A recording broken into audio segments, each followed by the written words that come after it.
কোনো মানুষকে যখন আমরা নিজের বশে রাখতে চাই, নিজের গোলাম বানাতে চাই, বা আমরা চাই যে সেই মানুষটা আমার কথা শুনে চলুক, বা তার সাথে যাতে আমার একটা মিষ্টি ভালোবাসার সম্পর্ক গড়ে উঠুক।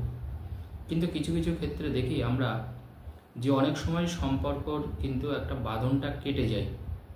তখন কি হবে? তখন কিন্তু সে আপনার কোনো কথাই কিন্তু শুনবে না, অর্থাৎ আপনার গুরুত্বটা কিন্তু অনেকটা হারিয়ে যাবে।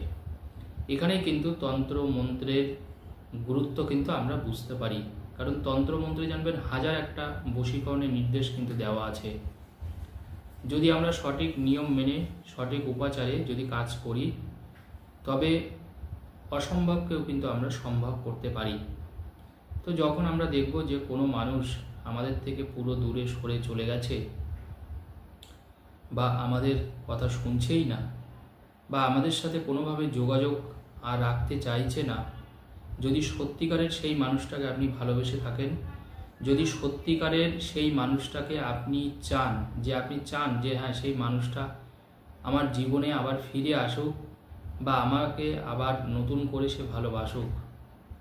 কারণ আপনি হারিয়ে যাওয়া ভালোবাসাটা কিন্তু কোনোভাবে মেনে নিতে পারছেন না। আজকের যে উপায়টা আমি দেখাবো, অবশ্যই আপনারা এই কাজটা করতে পারেন। তাহলে দেখবেন সেই মানুষটা কিন্তু আবার আপনাকে ভালোবাসতে বাধ্য হবে। আপনার সাথে সে আবার কিন্তু নতুন করে সম্পর্ক তৈরি করবে। কারণ বশীকরণ বা আকর্ষণ ক্রিয়া আমাদের কিন্তু করতে হবে, সম্মোহনী ক্রিয়া মোট কথা করতে হবে, যেটা তন্ত্রে পরিষ্কার করে বলা আছে যে যদি আমরা কাউকে সম্মোহনী করি, তাহলে আপনি যেখানে বসে আছেন সেখানে বসেই কাজটা করতে পারবেন। অনেকের একটা ভুল ধারণা আছে যে সেই মানুষটা হয়তো অনেকটা দূরে আছে, বা হয়তো অন্য কোনো দেশে আছে, হতেই পারে, বা আপনার থেকে হয়তো প্রায় 2000 কিলোমিটার দূরে সে আছে। তো তার ক্ষেত্রে কি কোনোভাবে সম্মোহনী ক্রিয়া প্রয়োগ করা যায়? হ্যাঁ, প্রয়োগ করা যায়, অবশ্যই প্রয়োগ করা যায়। আপনি তাকে তন্ত্রের মাধ্যমে গোপনে আপনি কিন্তু কাজটা করতে পারবেন, এবং কাজ করলে দেখবেন সেই মানুষটা কিন্তু আবার কিন্তু আপনার জীবনে আসবে। মানে যখনই আপনি দেখবেন কারোর সাথে আপনার সম্পর্ক ঢিলে হয়ে গেছে, বা সম্পর্ক একদম পুরো মানে কেটে যাব অবস্থা, কথা অবশ্যই বলে, বাট সেই মানে টান নেই, সেই জোর নেই কথা বলার মধ্যে, এবং মানে একদম মানে খাদের কিনারায় এসছে সম্পর্কটা, এমন একটা জায়গায়। তো সেই সময় যদি আপনি কাজটা গোপনে করতে পারেন, তবে দেখবেন আপনার ভালোবাসা কিন্তু আগের মতন আবার ছুটবে। তবে একটা জিনিস সবসময় মনে রাখবেন,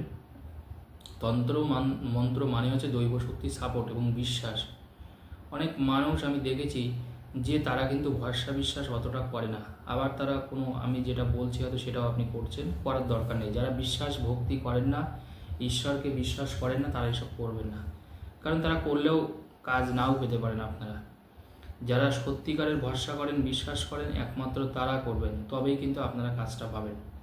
কারণ আপনি ভগবানকে পুজো দেবেন কিন্তু বিশ্বাস করবেন না, সেই মতন অবস্থায় কিন্তু কাজ হয় না। যখনই আপনি দেখছেন কারোর সাথে আপনার সম্পর্ক খারাপ হয়েছে, সেটা আপনার সন্তান হতে পারে, আপনার কোনো বিশেষ কোনো বন্ধু হতে পারে, বান্ধবী হতে পারে, আপনার প্রেমিকা হতে পারে, আপনার স্ত্রী হতে পারে, স্বামী হতে পারে, আপনার বোন হতে পারে, আপনার রিলেটিভ হতে পারে, যার সাথেই সম্পর্ক খারাপ হয়েছে, যদি আপনার মনে হয় যে না, সম্পর্কটা ঠিক করার দরকার, বা সেই মানুষটা আবার আমাকে মিস করুক, আমাকে ভালোবাসুক, তখন কিন্তু আপনি কাজটা করে দেখুন। কাজটা অবশ্যই করে দেখুন, দেখবেন যে সে কিন্তু আগের থেকেও আপনাকে বেশি ভালোবাসবে। এত বড় কথা আমি বলে দিলাম। এবং তন্ত্রে জানবেন, অসম্ভব বলে কিছু হয় না। তন্ত্র বলা হয় তন্ত্র অদৃশ্য হলেও সত্যি, এটা কথায় আছে কিন্তু। তো যারা তন্ত্রের গুরুত্ব বোঝেন তারা জানেন। আজকে দেখুন মানুষ বিভিন্ন জায়গায় হোমযজ্ঞ করে, পুজো পাঠ করে, তন্ত্রক্রিয়া করে, এসবগুলো তার মিথ্যা হতে পারে না। তাহলে এটা আগে আমাদের বুঝতে হবে। আর আমি যেটা আপনাদের সামনে বারবার করে বলি, কোনো মিথ্যে জিনিস কিন্তু বেশি দিন চলে না, এটা সব সময় মনে রাখবেন। কোনো মিথ্যে জিনিস বেশি দিন চলে না, চলতে পারে না। তো তন্ত্র ব্যবহার করে আজকে আমি যেটা আপনাদের দেখাবো, আমি একটা সুতো নিয়ে এসেছি। দেখুন এখানে, এটা হচ্ছে একটা গোলাপি সুতো। আপনারা এরকম একটা গোলাপি সুতো নেবেন, কিন্তু লাল না, এটা মনে রাখবেন। কিন্তু এরকম গোলাপি কালারের সুতো আপনি পেয়ে যাবেন, দোকানে অবশ্যই পাবেন এটা, বা বাড়িতে থাকলেও ব্যবহার করতে পারেন সেই সুতো। এরকম গোলাপি কালারের একটা সুতো লাগবে। আপনার ভালোবাসায় কিন্তু রঙিন গোলাপ করবে, এটুকু বলে দিই। এই গোলাপি কালারের সুতো নিয়ে আপনি যেটা করবেন সেটা কি করবেন, এই গোলাপি কালারের সুতো নিয়ে আপনি একটা পান পাতা নেবেন। একটা পান পাতা, দেখুন পান পাতা আমরা পাই, ভীষণ সোজা জিনিস পান পাতা। একটা জাস্ট পান পাতা লাগবে আর এই গোলাপি কালারের সুতো লাগবে। ওই পান পাতার উপরে আপনি লিখে দেবেন দুর্গে দুর্গে রক্ষণী সুহা। কি লিখবেন মন্ত্রটা? দুর্গে দুর্গে রক্ষণী সুহা। ওই পান পাতার উপরে ধীরে ধীরে লিখবেন, কিন্তু লাল কালির কলম দিয়ে। আর একটা কথা বলে দিই, এই ক্ষেত্রে কিন্তু আপনারা যেহেতু নিজে করবেন, একটা নতুন লাল কালির কলম নেবেন। সেটা 2 টাকার হতে পারে, 3 টাকার হতে পারে, 10 টাকার হতে পারে।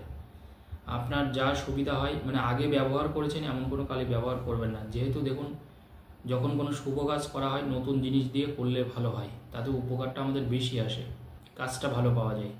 তো সেই ক্ষেত্রে আমি বলবো একটা নতুন কালি এক্ষেত্রে আপনারা ব্যবহার করবেন। তো নতুন লাল কালি নিয়ে ওই পান পাতার উপরে লিখে দিন দুর্গে দুর্গে রক্ষণী সুহা। দুর্গে দুর্গে রক্ষণী সুহা লেখার পরে এই যে গোলাপি যে সুতোটা আছে দেখতে পাচ্ছেন, এই যে গোলাপি সুতোটা, এই গোলাপি সুতোটা আপনি ওই মন্ত্রের উপরে এরকম গোল করবেন। দেখুন আমি এরকম একটা গোল করে দিয়েছি, এরকম এরকম গোল করে একটু পেঁচিয়ে নেবেন। এই সুতোটাকে গোল করে একটু পেঁচিয়ে নেবেন। গোল করে পেঁচিয়ে আপনি ওই মন্ত্রটার উপরে এটাকে রেখে দেবেন। রেখে দিয়ে যেখানে আপনি মন্ত্র লিখেছেন ঠিক তার নিচের দিকে লিখবেন যাকে আপনি বশ করতে চাইছেন, ভালোবাসেন, শুধু তার নামটা লিখবেন। তাহলে প্রথমে লিখছেন দুর্গে দুর্গে রক্ষণী সুহা। এই মন্ত্রটা লেখার পরে নিচে আপনি লিখবেন যাকে আপনি বশ করতে চাইছেন, যে আপনার প্রতি তার ভালোবাসা বাড়ুক, টান বাড়ুক, সে আপনার জীবনে আবার নতুন করে ফিরে আসুক, এরকম যারা ভাবছেন, ওই পান পাতার নিচে ঠিক তার নামটাই লিখে দেবেন, আর কিচ্ছু লিখবেন না। লেখার পরে এই যে এরকম একটা গোল করবেন, গোলাপি সুতো গোল করে ওই মন্ত্রের উপরে এটাকে রাখবেন। ওই মন্ত্রের পান পাতার যেখানে মন্ত্র লিখেছেন ওখানেই রেখে দেবেন এটা। এই যে মানে গোল করা এরকম দেখতেই পেয়েছেন আশা করি, এরকম ওটা মন্ত্রের উপরে রাখবেন। মন্ত্রের উপরে রেখে আপনি 11 বার এই মন্ত্র জপ করবেন। দুর্গে দুর্গে রক্ষণী সোহা, দুর্গে দুর্গে রক্ষণী সোহা, দুর্গে দুর্গে রক্ষণী সোহা, দুর্গে দুর্গে রক্ষণী সোহা। এই মন্ত্র 11 বার পাঠ করার পরে আবার এই যে গোল যেটা আছে সুতোর যে গোলাকৃতি যেটা আমি করেছি, এইটা এবার আপনি মন্ত্র থেকে নিচে যেখানে যাকে ভালোবাসেন, যার নামটা লিখেছেন, বশ করতে চান যাকে, তার উপরে এই গোলাপি কালারের এই সুতোটা রাখবেন। রাখার পরে তাই প্রথমে মন্ত্রের উপরে রাখবেন, সেখানে 11 বার জপ করবেন। নিচে তার নামের উপরে এটাকে একইভাবে নামের উপরে রাখবেন, সেখানেও ওই মন্ত্র জপ করবেন দুর্গে দুর্গে রক্ষণী সোহা, দুর্গে দুর্গে রক্ষণী সোহা। তাহলে তার নামের উপরেও রেখে আপনি 11 বার এই মন্ত্র জপ সিদ্ধ করবেন। জপ সিদ্ধ করার পরে আপনি ওই পান পাতাটা কোনো একটা জায়গায় রেখে দেবেন। আর এই যে মানে সুতোটা কিন্তু ওই নামটার উপরেই থাকবে। এরপরে আপনি কোনো কিছুতে একটু চাপা দিয়ে রেখে দেবেন, লুকিয়ে রাখবেন, লোকচক্ষুর আড়ালে চেষ্টা করবেন, লোকচক্ষুর আড়ালে রাখার। কোনো কিছু একটু দিয়ে চাপা দিয়ে রেখে দেবেন। এইভাবে আপনি টানা 7 দিন ঠিক একই নিয়মে যে কোনো সময়, এটা কিন্তু যে কোনো দিন থেকে আপনি শুরু করতে পারেন কাজটা, কোনো নিয়ম নেই, এটা যে কোনো দিন থেকে শুরু করতে পারেন। সেটা বুধবার হতে পারে, বৃহস্পতিবার হতে পারে, শনিবার হতে পারে। আর মানে 7 দিন আপনাকে করতে হবে কাজটা। ঠিক একইভাবে প্রথমে ওই মন্ত্রের উপরে সুতোটা রেখে দুর্গে দুর্গে রক্ষণী সোহা 11 বার বলবেন। আবার ঠিক তার নামের ওখানে এটাকে রেখে আবার ওই মন্ত্রটা 11 বার বলবেন, দুর্গে দুর্গে রক্ষণী সোহা। এইভাবে আপনি 7 দিন করুন। মানে সে জেদি হয়ে উঠবে আপনার সাথে কথা বলার জন্য, থাকতে পারবে না। প্রথম দিন থেকে আপনি টের পাবেন। কাজটা কিন্তু একদম গুরুত্বপূর্ণ কাজ, ভীষণ পরীক্ষিত টোটকা। কাজটা করে দেখুন, অবশ্যই আশা করি আপনারা ফল পাবেন। ধন্যবাদ।